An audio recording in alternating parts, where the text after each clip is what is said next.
Jennie's Kitchen.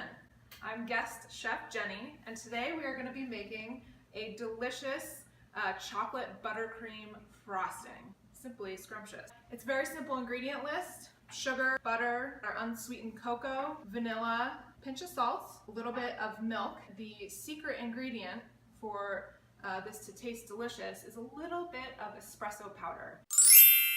Now, in a pinch, you can use just a little bit of ground up coffee.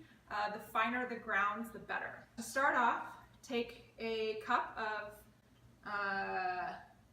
unsweetened cocoa powder, and you just want to mix it around, make sure you get all the lumps out. When you're dealing with a lot of these fine ingredients, you'll find there's a lot of fine powder in the air. So if you're using a mixer, it's often nice to have a splash guard so it doesn't get everywhere. Definitely wear an apron.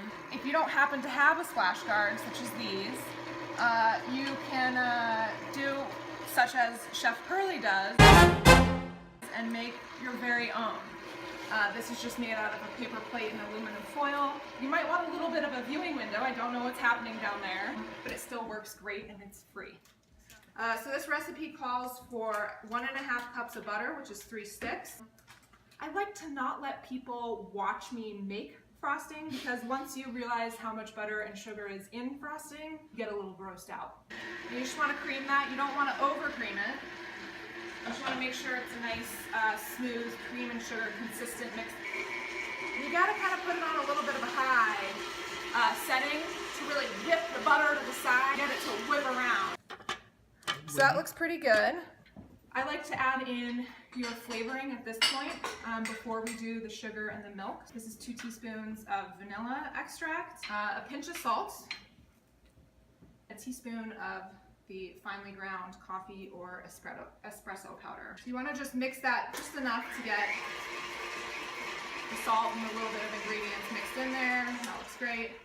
And what we're going to do is add a cup of sugar and about a tablespoon of milk at the same time. Mix it, and then do another cup of sugar, another tablespoon of milk, and you slowly build it up until it's the thickness that you want. This is about 5 cups of the confectioner sugar or powdered sugar.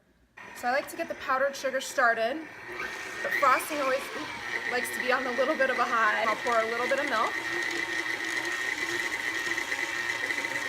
and it will get a little messy. You just have to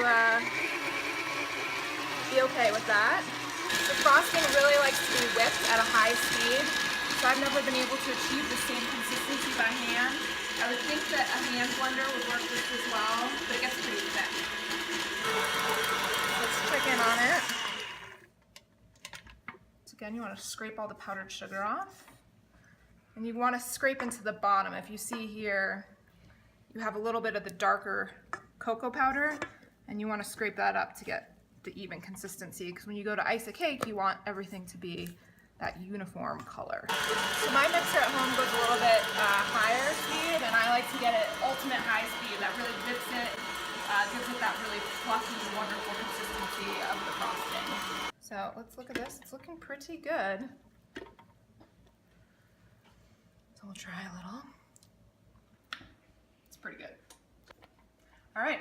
Well, we will be back in a minute. I will get the cake and we will do a little icing. Welcome back.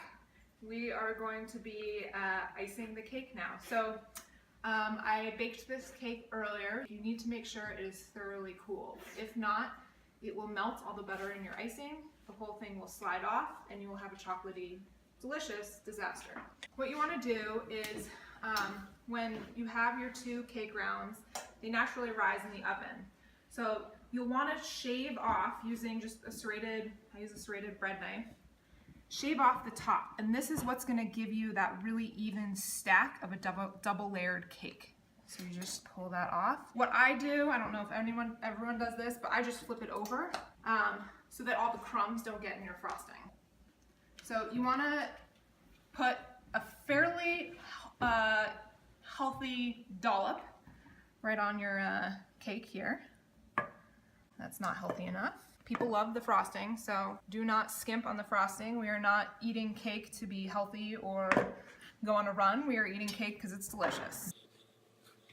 You just want to make sure you really gush it out to the outside, because if you didn't have icing everywhere, it would be quite sad. And try to keep in mind the thickness of this layer. Try to keep it fairly even, but if not, a little extra frosting is not a terrible problem to have. So you take this and just kind of gush it on top. Looks good. And some people might cut the top of this off as well. I sort of like the rounded effect, but if you're going to be icing it with a fairly decorated top, you can go ahead and cut this off, but remember to flip it over so you don't get all the crumbs when you're trying to spread the icing. So again, a healthy dollop. And while you're working the icing, you might find that it's starting to get a little soft. And because it has so much of a high butter content, it is going to be very temperature sensitive. You can always just pop your container of frosting in the fridge for a couple minutes. Make sure not to do it too long, and it'll stiffen it up. I usually start with the sides. I'm not sure why I started with the top today. So you can clean off your knife here if you haven't frosted cake before. Clean off one side, put a healthy portion on, and then start to kind of smush it around. And frosting's kind of fun. Don't get too worried or stressed out. You can really have fun with it. So you kind of smush it, and you can always wipe the plate later. So again, if you get it all over the plate like I do, not a problem.